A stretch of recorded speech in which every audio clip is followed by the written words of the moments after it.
Hare Hare, Hare Krishna, Krishna Krishna, Hare Hare, Hare Rama, Hare Rama.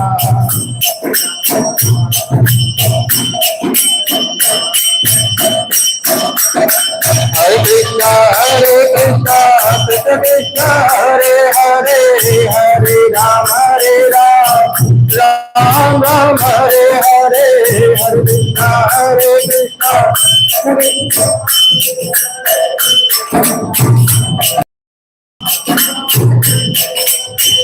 Krishna, Krishna Krishna, Hare Hare, Hare Ram, Ram Ram, Hare Hare.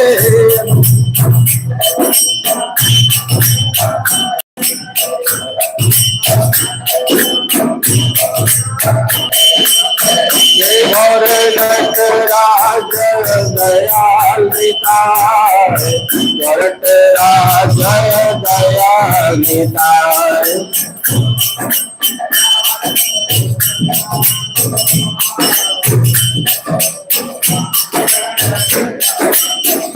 जय जय प्रभुपाद, प्रभुपाद,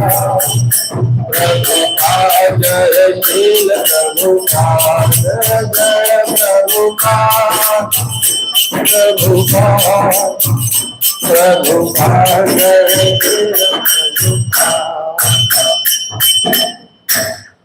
जय विष्णुपाद परमहंस परिव्राजकाचार्य स्तोत्र श्री श्रीमद कृष्ण कृपामूर्ति श्री भक्ति वेदांत स्वामी श्रील प्रभुपाद की, स्कॉन BBT founder आचार्य श्रील प्रभुपाद की। जय ओम विष्णुपाद परमहंस परिव्राजकाचार्य स्तोत्र श्री श्रीमद कृष्ण कृपामूर्ति भक्ति सिद्धांत ठाकुर श्रील प्रभुपाद की, अनंत कोटि वैष्णव वृंद की जय। नामाचार्य श्री हरिदास ठाकुर की जय। संवेद भक्त वृंद की जय, संवेद भक्त वृंद की जय, संवेद भक्त वृंद की जय। श्री श्री गुरु गण गौरांग की। ओम नमो भगवते वासुदेवाय,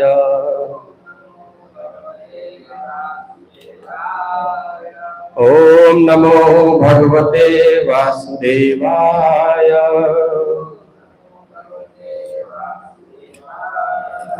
ओम नमो भगवते वासुदेवाय।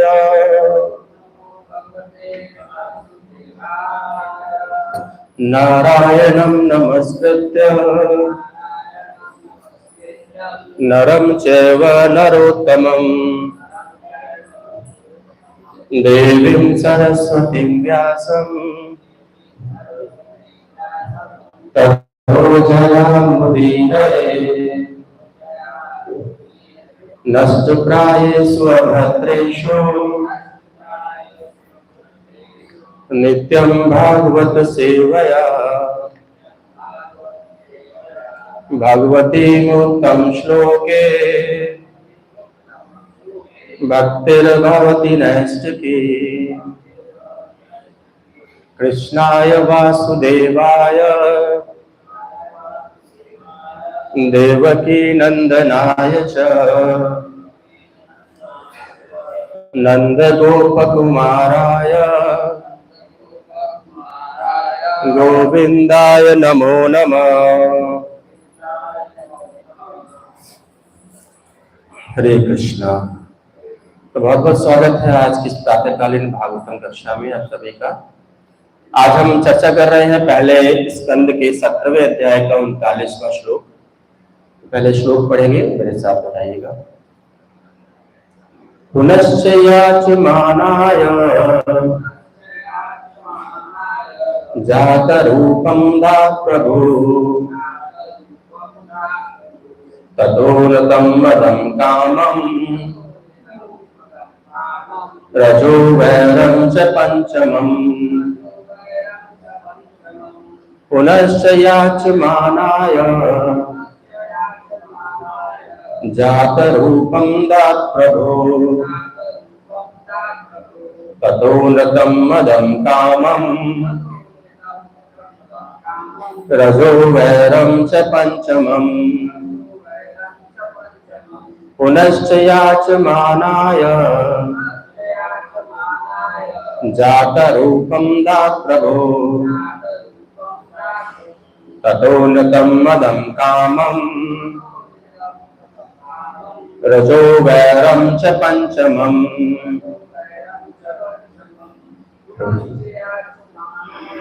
पुनश्च याचमानाय जात रूपम दात प्रभो ततोन्नतम मदम कामम रजो वैरम च पंचमम याचमानाय जात रूपम दात प्रभो ततोन्नतम मदम कामम रजो वैरम च पंचमम पुनश्च याचमानाय जात रूपम दात प्रभो ततोन्नतम मदम कामम रजो वैरम च पंचमम। हरे कृष्णा। पुनः फिर च भी याचमानाय भिक्षुक को जात रूपम सोना अदात दिया प्रभु राजा ने, ततः जिससे अनृतम असत्य मदम नशा कामम विषय वासना रज रजोगुण के कारण वैरम शत्रुता च तथा पंचमम पांचवा। श्रील प्रभुपाद द्वारा श्रील प्रभुपाद जी। कली ने जब कुछ और याचना की तो राजा ने उसे उस स्थान पर रहने की अनुमति प्रदान की जहां सोना उपलब्ध हो, क्योंकि जहां जहां स्वर्ण होता है वहां वहां असत्य मद काम ईर्ष्या तथा वैमनस्य रहते हैं। तात्पर्य श्रील प्रभुपाद के द्वारा।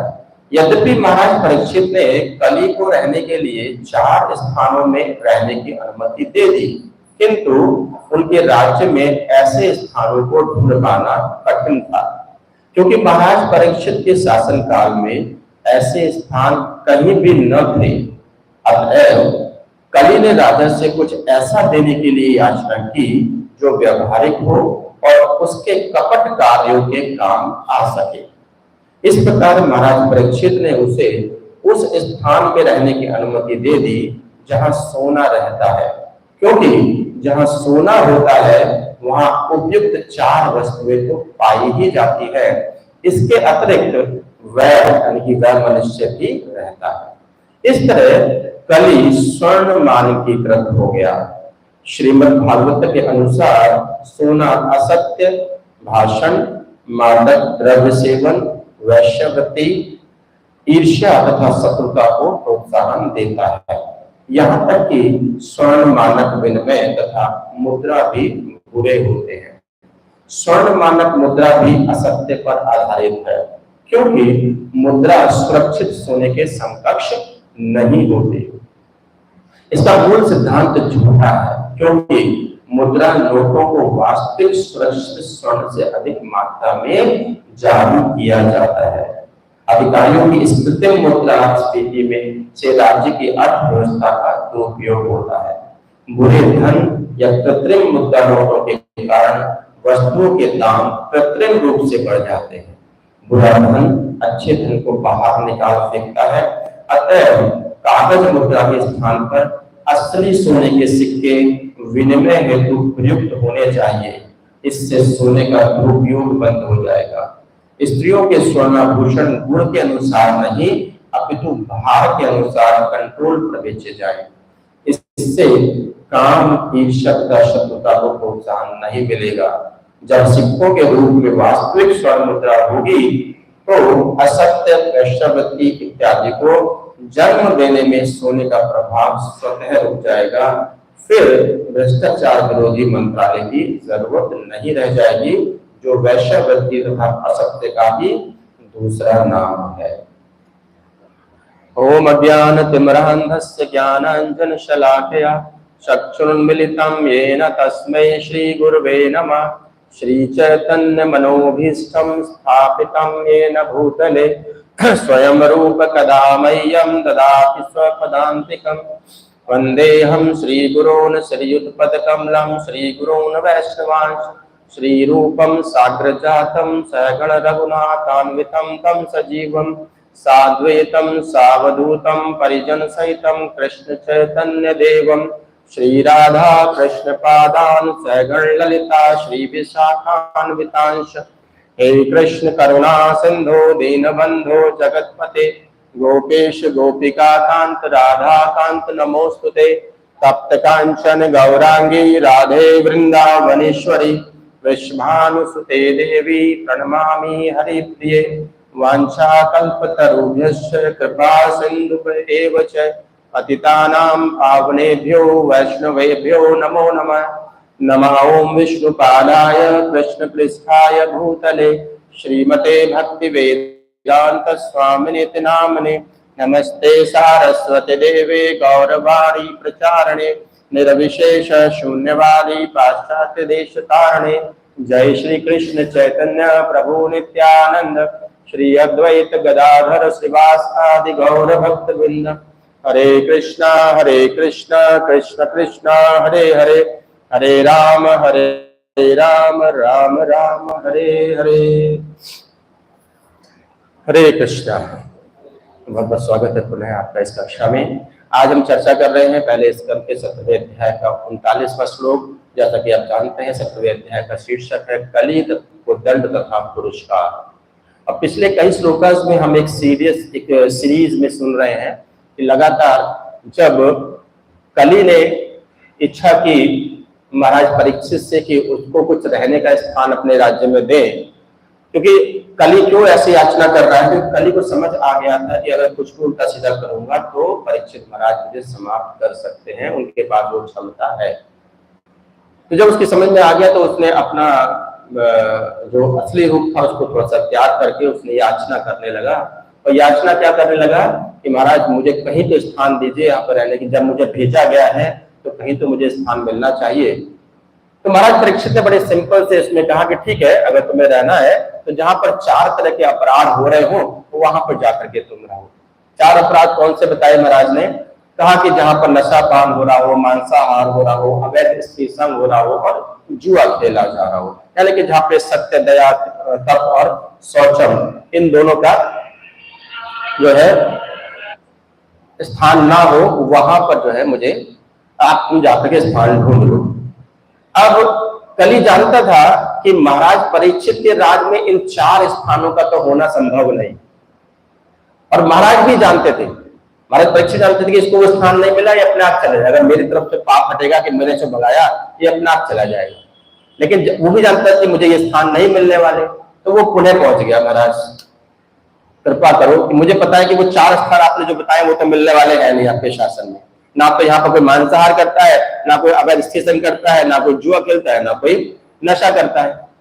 तो अब ये 4 स्थान तो यहाँ पर है नहीं, तो अब मुझे कोई ऐसा स्थान दीजिए, क्योंकि मुझे रहना तो यहीं पर है, तो कृपा करके कोई ऐसा स्थान दीजिए जहां पर मैं अपना कपट कार्य कर सकूं। इसमें लिखा है, प्रभुपाद लिखते हैं, कली ने कहा कि मैं अपने कपट कार्यों को कर सकूं, तो स्वयं जानना है कि मैं कपट कार्य करने के लिए आया हूं। तब महाराज ने क्या कहा कि ठीक है, अगर 4 स्थानों पे रहने की अनुमति तुम्हें दी है, तुम्हें स्थान नहीं ढूंढ पा रहे हो, तो महाराज ने कहा कि ठीक है, अब तुम जाकर के सोने में रहो, तो गोल्ड में। भगवान ने कली को कहां स्थान दिया? सोने में। अब देखिए कितना महत्वपूर्ण है ये समझना कि आज के समय में प्रभुपाद लिख भी रहे, इसमें मैं थोड़ा सा पढ़ता हूं फिर आपको और समझ में आएगा। प्रभुपाद क्या लिखते हैं कि यद्यपि महाराज परीक्षित ने कली को रहने के लिए 4 स्थानों में रहने की अनुमति दे दी, किंतु उनके राज्य में ऐसे स्थानों को ढूंढना संभव नहीं था, क्योंकि महाराज परीक्षित के शासनकाल में ऐसे स्थान कहीं भी नहीं थे। अतः कली ने राजा से कुछ ऐसा देने की याचना की जो व्यवहारिक हो और उसके कपट कार्यों में काम आ सके। वो जानता था कि मुझे यहाँ पे कपट ही करना है, मैं इसीलिए भेजा गया हूं। इस प्रकार महाराज परीक्षित ने उसे उस स्थान में रहने की अनुमति दे दी जहां पर सोना रहता है, क्योंकि जहां सोना होगा वहां ये चारों वस्तुएं मिल जाएंगी। देखिए, सोने का मतलब सिर्फ सोने से नहीं है, जहां धन होगा, धन जहां ज्यादा होता है ये चार चीजें आपको जरूर मिलेंगी। क्योंकि धन होगा तो निश्चित रूप से प्रवृत्ति आई जाती है कि वो कहीं ना कहीं झूठ बोलना, क्योंकि जनरली अधिक धन भी झूठ बोल के कमाया जाता है, सच्चाई में तो मुश्किल है कमाना। दूसरा,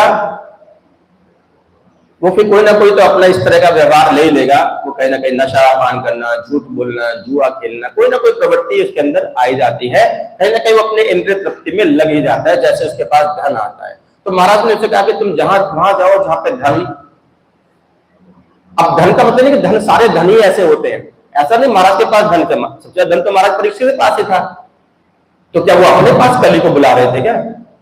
नहीं ना, क्योंकि वो जानते थे कि उनका जो धन है वो तो भगवान की सेवा में लगा हुआ है। तात्पर्य यही है यहाँ पर कि वो धन जो भगवान की सेवा में नहीं लगा है, उस धन की बात हो रही है, वहां जाकर तुम रहो। क्योंकि जो धन भगवान की सेवा में, वहां पे चार स्थिति मिलनी नहीं है, वहां पे चार अपराध होने नहीं है।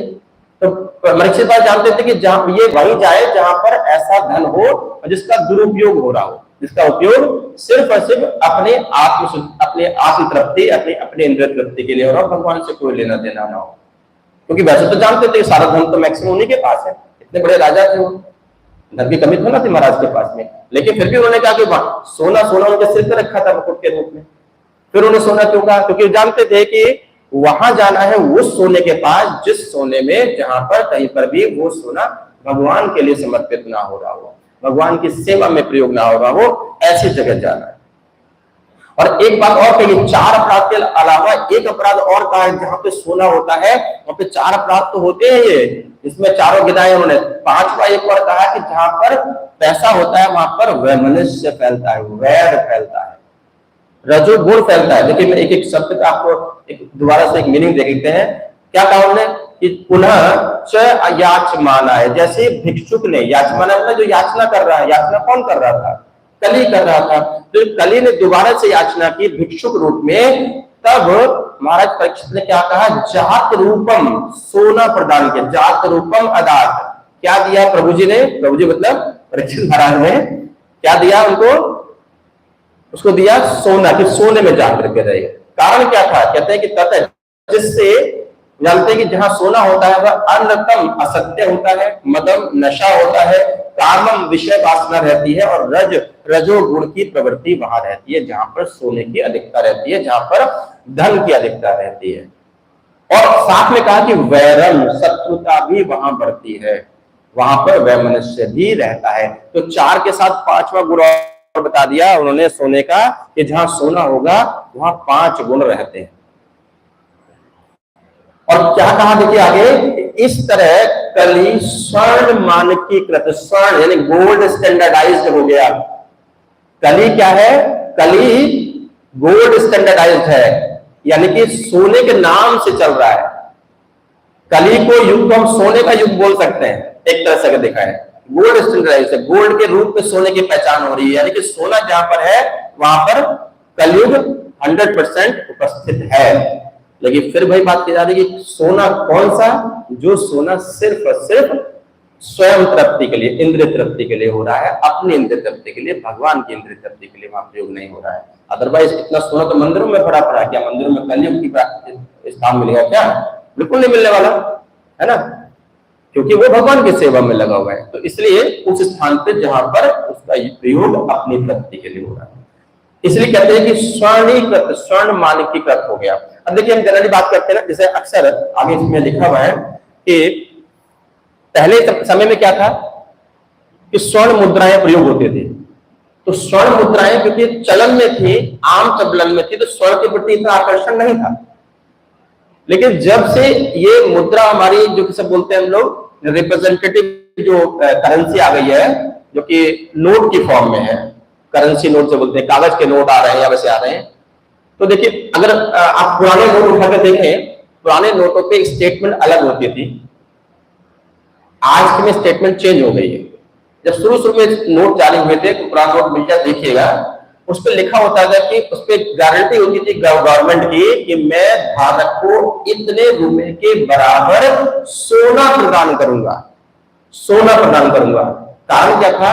क्योंकि उतनी ही मुद्रा का सोना कहीं ना कहीं रिजर्व में रखा होता था, तब वो नोट प्रिंट हुए थे।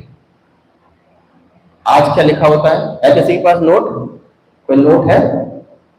ये सब कलयुग से मुक्त है।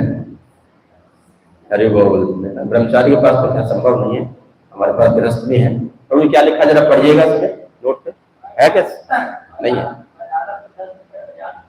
हाँ, मैं धारक को इतने रुपए देने का वादा करता हूं। अब सोना खत्म हो गया उसमें से। कारण क्या है?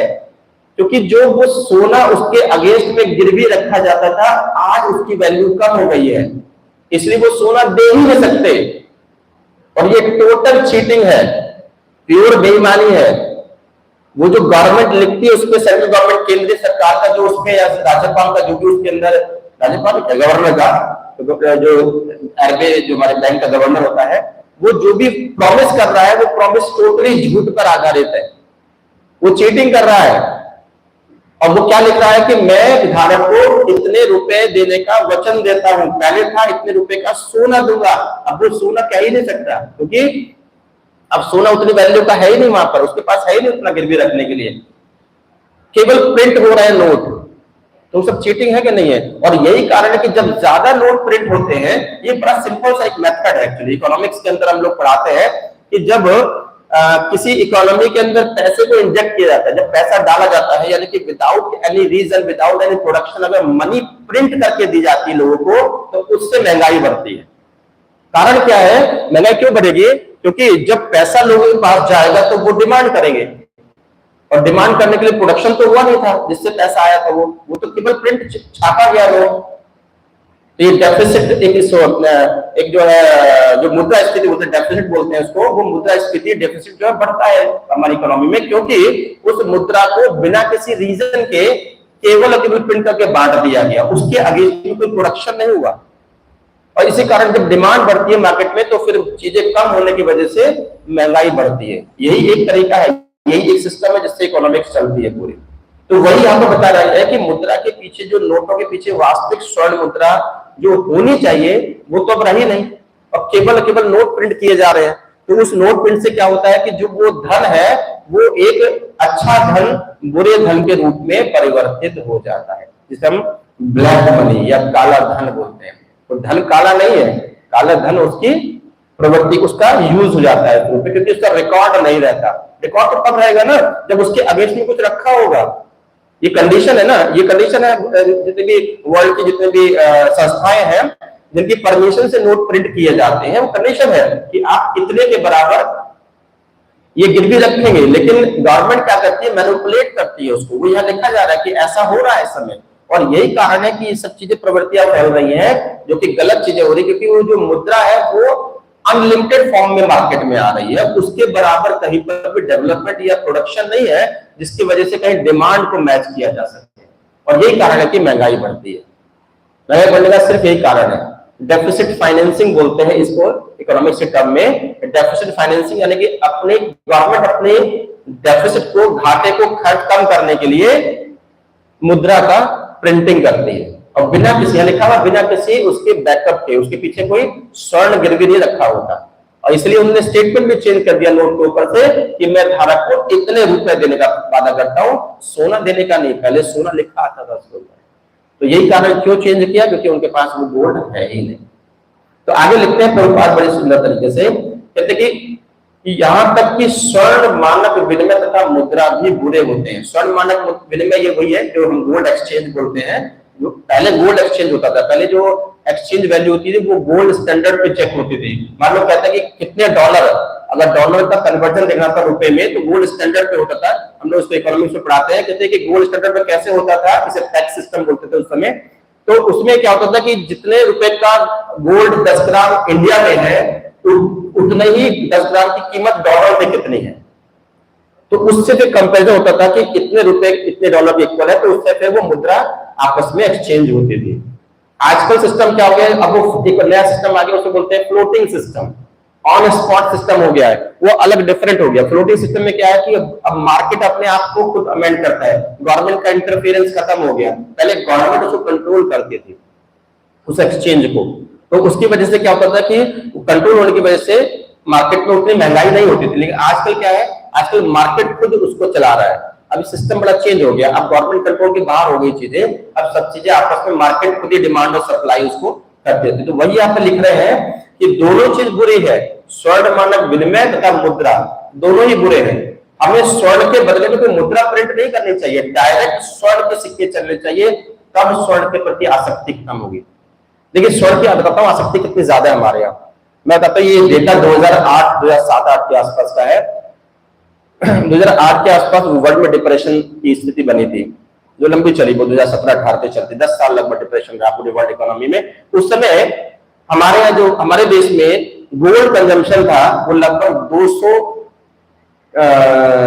200 टन सोने का कंजम्पशन था हमारे कंट्री के अंदर। और बड़ी विचित्र बात है हमारे कंट्री में, हमारे देश में, भारत में, कि हम सोने के प्रोड्यूसर नहीं है, बट सबसे बड़े कंज्यूमर। हमारे प्रोडक्शन नहीं होता सोने का, सब बाहर से आता है, अफ्रीका से, ऑस्ट्रेलिया से आता है, but we are the largest consumer, सबसे बड़े कंज्यूमर है हम सोने के। हमारे लस्ट है सोने के पीछे, पागलपन है गोल्ड के पीछे, गोल्डन चीजों के पीछे। गरीब से गरीब महिला भी होगी तो कार में सोने का जरूर कुछ ना कुछ पड़ा होगा, इतना हमें नशा है सोने का, है ना। तो 2008 का डेटा बता रहा हूं आपको मैं। उस समय क्या था कि 200 टन सोने का कंजम्पशन हो रहा था। अचानक उस समय सोने के रेट बहुत बढ़ गए थे और वो रेट पहुंचे लगभग 50,000 के आसपास पहुंच गए थे रेट। उस समय लगा कि अब सोने का कंजम्पशन इंडिया में रुक जाएगा, कम होना चाहिए, इतना महंगा बढ़ गया। यू वोंट बिलीव, इतना विश्वास नहीं करेंगे, अगले साल जो डेटा आया था उसमें सोने कंजम्पशन डबल हो गया था। 400 टन सोना बिका देश में, क्योंकि लोगों ने उसी में इन्वेस्ट करना शुरू कर दिया। आभूषण छोड़ो, इन्वेस्टमेंट करने शुरू कर दी कि हाँ ये मौका अच्छा है, इन्वेस्टमेंट करते हैं। लोगों ने ज्यादा खरीदा, 400 डबल हो गया कंजम्पशन। ये हालत है सोने। अब यहाँ महाराज क्या कह रहे हैं, महाराज परीक्षित ने क्यों दिया सोने में स्थान, कि महाराज परीक्षित तो उस वक्त कली को स्थान दे रहे हैं। तो इसका मतलब जिसके पास सोना, जिसने सोने में इन्वेस्टमेंट किया है, उसके पास क्या हुआ, वो कहाँ इन्वेस्टमेंट कर रहा है, कलयुग में इन्वेस्टमेंट कर रहा है। ये क्लियर लिखा हुआ है यहाँ पर। और कमाल की बात देखिए, प्रभुपाद ये कहते थे कि स्थिति ये है कि आज का समय ये हो गया है कि व्यक्ति पैसे खर्च करके नर्क जा रहा है, पैसे खर्च करके लग जाए, दुनिया भर का खर्चा कर रहा है सिर्फ अपनी इंद्रिय तृप्ति के लिए। उसके बाद रास्ता क्या चुन रहा है, नर्क का। सस्ते में भक्ति मिल रही है, एक 20 रुपए की माला लेके फ्री में जब करना है, उससे वो नहीं हो रहा है जिससे उसको भगवत धाम मिल जाएगा। वो ज्यादा खर्च करके नर्क का रास्ता चुन रहा है, ये स्थिति हो गई है। और इसलिए किधर अट्रैक्ट हो रहा है, सोने में और धन में। ये प्रभुपाद कहते थे उसमें कि ये पैसे देकर के नर्क जाने का रास्ता है अगर आप इस तरह की चीजों में, इस तरह की प्रवृत्ति में आते हैं। तो सोने को इतना खराब बताया जा रहा है। बात वही आती है कि सोना खराब कहां पर है, जहां पर वो भगवान की सेवा में प्रयुक्त नहीं हो रहा है, सिर्फ वो। इसलिए महाराज परीक्षित ने स्थान दिया कि महाराज परीक्षित जानते थे कि जो मेरे पास है वो तो भगवान की सेवा में यूज होगा, मेरे पास तो कलयुग टिकने वाला है नहीं। जहां जाएगा कहीं अगर कुछ लोग ऐसे होंगे जो सोने में आसक्ति रखते होंगे, कलयुग वहां पर रह लेगा। हालांकि वो भी इतना आसान नहीं था। तब कलयुग ने क्या कहा जानते हैं, बहुत इंपॉर्टेंट चीज है यहाँ पर। कलयुग ने कहा कि सोने में भी मुझे स्थान ढूंढना बड़ा मुश्किल है। तो उसने अपने मन में ये क्या प्रयत्न किया कि अब मुझे और कुछ नहीं करना पड़ेगा, अब मुझे लोगों की चेतना में एंटर करना पड़ेगा। तो जब तक इनकी चेतना नहीं बदलेगी तब तक मेरा कपट कार्य शुरू नहीं होने वाला। तो कहने का मतलब क्या है कि अब सोने से ज्यादा कलयुग हमारी चेतना में आ गया है, हमारी चेतना कलयुगी हो गई है। और ये पूरा प्लान से किया कलयुग ने, हमारी चेतना में प्रवेश करने का प्रयास किया। और यही रीजन है, यही हमारी स्थिति है कि आज हमारा उस चेतना सबसे अफेक्टेड क्या है, हमारा मन सबसे ज्यादा अफेक्टेड है। और उस मन की वजह से कंट्रोल कर रहा है कली हमें पूरी तरह से। वो चेतना जो है, वो कली जो है, हमें चेतना कहां डाल दी उसने, कहां से उसने इंस्पायर किया उसको, हमारे मन से। और वो मन जो है वो हमें इस कलयुग में अच्छी तरह से खींच रहा है और हमारा उससे कंट्रोल बाहर होता जा रहा है। तो देखिए प्लान, पूरे प्लानिंग से किया कलयुग ने, उसने कहा कि सोने से भी काम नहीं चल रहा, वो 4 जगह तो मिल नहीं रही थी, तो बेटर है कि मैं सीधा सीधा उसकी मनुष्य की चेतना में प्रवेश करूंगा और तभी कुछ हो सकता है। तो कलयुग ने जो है चेतना में प्रवेश करने का प्रयास किया और अल्टीमेटली उसको वो सक्सेस मिल रही है। आज के समय में सक्सेस मिल रही है ना। आप देखिए कलयुग की स्थिति तो लगातार खराब ही होती जा रही है। हर व्यक्ति सेल्फ, आज के समय में स्थिति है कि केवल धनी व्यक्ति को ही सर्वश्रेष्ठ माना जाता है, चाहे वो धन उसने किसी तरह से कमाया हो। वो कोई नहीं पूछता आपके पास धन है तो आपका बड़ा रिस्पेक्ट होगी समाज में, अगर धन नहीं है तो कोई नहीं पूछता है। ये सच है कि नहीं है? और कलयुग यही चाहता था, और इसलिए महाराज परीक्षित ने उसे कहा था जहां धन होगा वहां तुम रहना, क्योंकि महाराज जानते थे उसको कि ज्यादा लोगों के पास धन इकट्ठा होगा नहीं, क्योंकि जानते हैं उनके समाज में, उनके राज्य में ऐसी प्रवृत्ति नहीं थी लोगों में। लेकिन उनको भी अंदाजा नहीं था कि आने वाला समय इतना भयावह हो जाएगा कि सब कुछ हाथ से निकल जाएगा और कलयुग के कंट्रोल में आ जाएगा। आज स्थिति यह है, आज पूरा समाज कलयुग अपने अनुसार चला रहा है, और अभी तो सिर्फ 5000 साल है। अब सोचिए जब कलयुग अपने पूरी फॉर्म में आएगा, पूरे कंट्रोल में आएगा, वो स्थिति क्या होने जा रही है आप इसका अंदाजा लगा सकते हैं। केवल और केवल पैसे को वरिष्ठता दी जाएगी और कुछ नहीं। केवल आपका धन होना चाहिए, तभी आपको कहीं स्थान मिलेगा। देखते हैं कई बार कि धनी व्यक्ति को मंदिर में भी पीछे गेट से एंट्री मिल जाती है, मिलती है ना, VIP पास। ये सब क्या है? क्या सही में वो जो व्यक्ति धनी व्यक्ति है, क्या वो भक्ति भाव से जा रहा है? क्या वहां पर वो अपना धन का प्रभाव दिखाने जा रहा है? और कलयुग चाहता भी यही है कि मंदिर में भी धन का प्रभाव आए, प्रवृत्तियां डेवलप हो कलयुगी। कलयुग का तो यही प्लान था। अब देखिए वो हो रहा है, वो उन्हीं मनुष्यों के हेल्प से हो रहा है जिनके चेतना में कलयुग घुस गया है। वरना ये कौन सा सिस्टम बनता है कि आप VIP गेट बना दे पीछे से, और पीछे से वो एंट्री मिल रही है उनको जो उनके पास धन है, जो बड़े बड़ा डोनेशन दे रहे हैं। क्यों भाई वो लाइन में क्यों नहीं लग सकते? क्यों? क्योंकि उनको वरिष्ठता दी जाती है। किसके आधार पर? धन के आधार पर। उनकी शकल कोई बहुत अच्छी नहीं होती है, वो ऐसा नहीं कि वो बड़े स्मार्ट लोग होते हैं, शकल से देखो तो चपरासी बनने लायक नहीं होते, लेकिन धन है उनके पास में।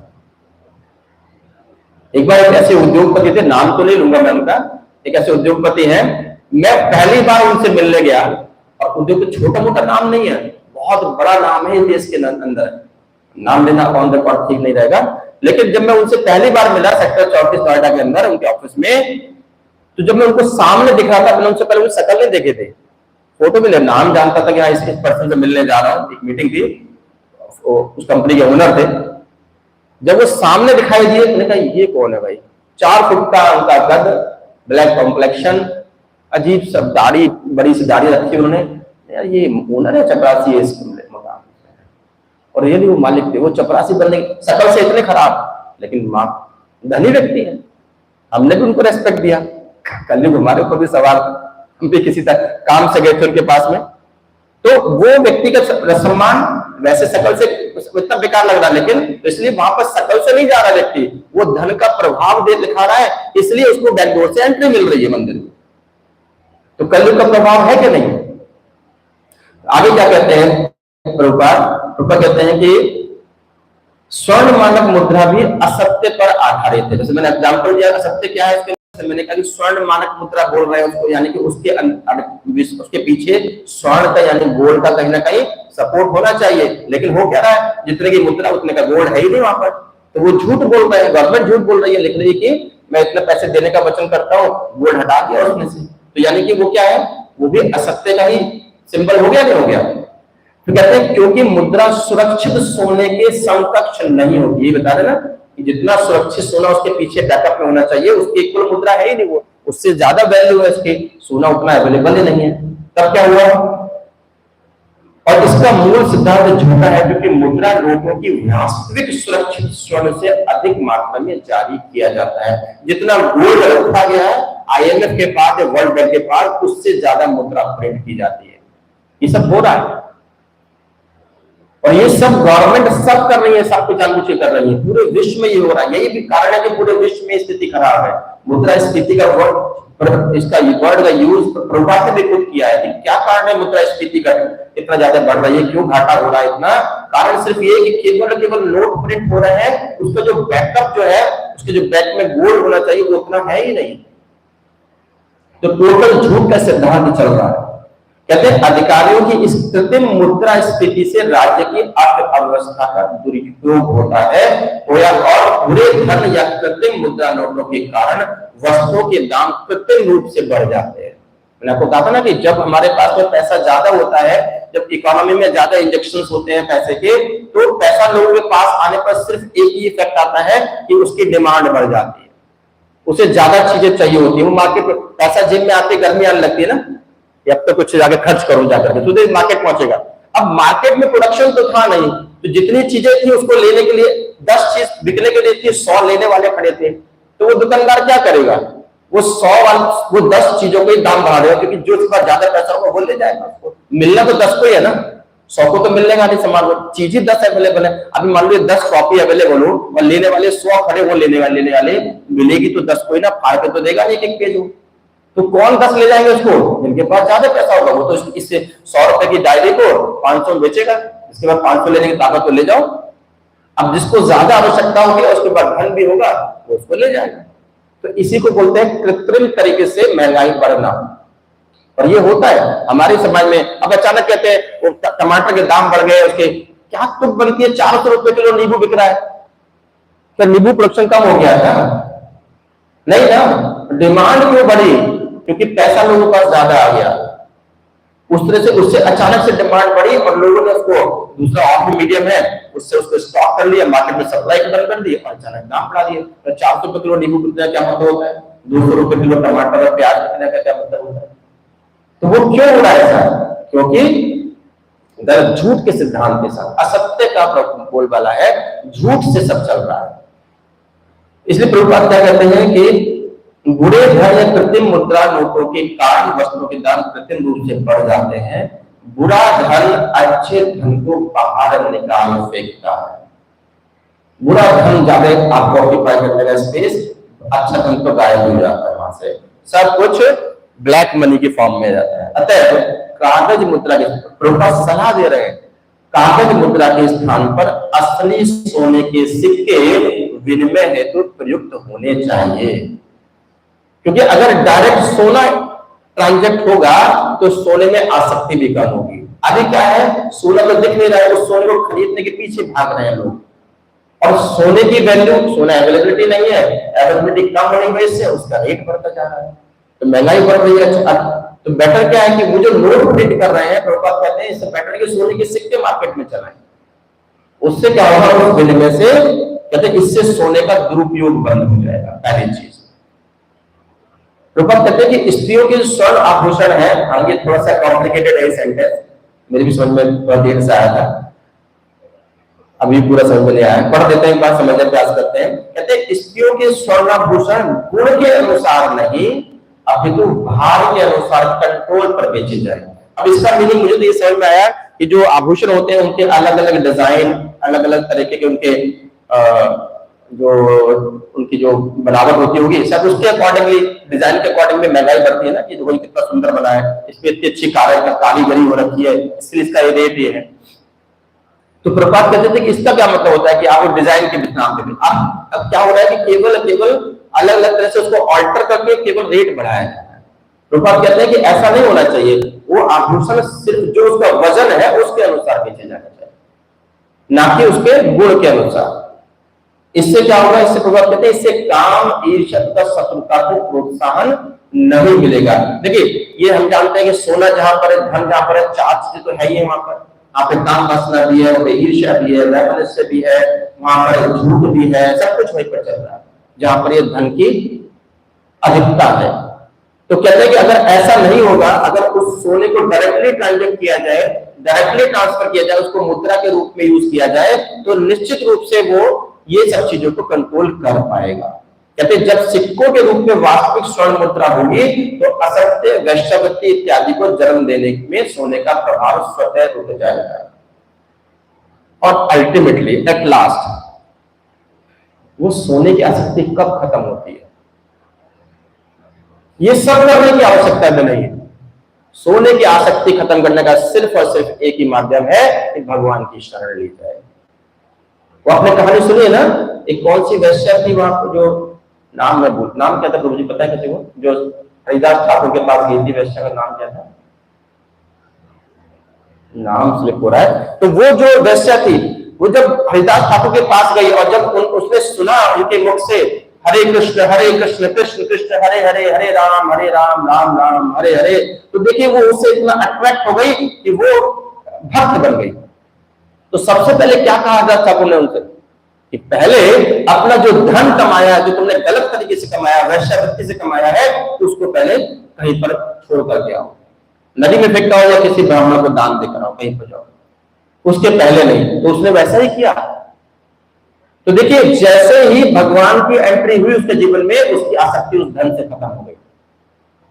इससे ज्यादा आसान उपाय क्या चाहिए? कुछ नहीं करना कि हमें स्वर्ण मुद्रा जारी करनी या कितना कंट्रोल स्थापित करना है, गवर्नमेंट कंट्रोल कर ही नहीं सकती। बेटर क्या है कि व्यक्ति अपने आप को भगवान की शरण में ले। भगवान की शरण में जाते ही सोने से आसक्ति अपने आप का मूल्य उतरने लगती है। बड़े अब बताइए कि अम्बरीश प्रभु, ये कम धन है उनके पास में, भक्त है ना, कोई आसक्ति है उनको, कितना दान कर रहे हैं, कितना बड़े बड़े मंदिर, मायापुर मंदिर बनवा रहे हैं, इतना डोनेशन उन्होंने उसमें इकट्ठा करके दिया। वो भी तो वही व्यक्ति थे, वो भी तो उसी समाज से, उसी सोसाइटी से, लेकिन जैसे भगवान की शरण में आए उनकी आसक्ति खत्म हो गई। ऐसे उदाहरण है। हाँ डेफिनेटली, आज के टाइम में तो मतलब कौन के हनुमान सही कह रहे हैं, इतना अच्छा प्रभु जी ने कॉम्प्लीमेंट दिया। मतलब आज क्या, मतलब क्या कंट्रीब्यूशन नहीं कर रहे हैं, और क्या कमी थी। इतनी बड़ी फोर्ड कंपनी के मालिक, फोर्ड जैसी कार कंपनी जो वर्ल्ड की ओल्डेस्ट कार कंपनी है, उनके दादाजी का नाम हेनरी फोर्ड, इतना बड़ा नाम, इस विरासत को लेके चलने वाले व्यक्ति एक जरा सा प्रभाव में, भगवान के प्रभाव में आए, शरणागति हुए, सब आसक्ति छूट गई। तो कहना मतलब है कि जो सोना, यानी कि सोना रूपी कलयुग को ही सोने का, यानी कि सोना और कलयुग दोनों पर्यायवाची बन चुके हैं। अगर हमें सोने रूपी कलयुग से मुक्ति पानी है तो सिर्फ एक रास्ता है कि हमें भगवान की शरण लेनी होगी, और बड़ा आसान है। उसका आसान तरीका है, केवल हमें भगवान की शरण लेनी है। हमें करना है हरे कृष्णा कृष्णा कृष्णा हरे हरे, हरे राम राम राम हरे हरे, एकमात्र उपाय। और निश्चित रूप से हम इस कलयुग रूपी सोने से मुक्ति पा पाएंगे।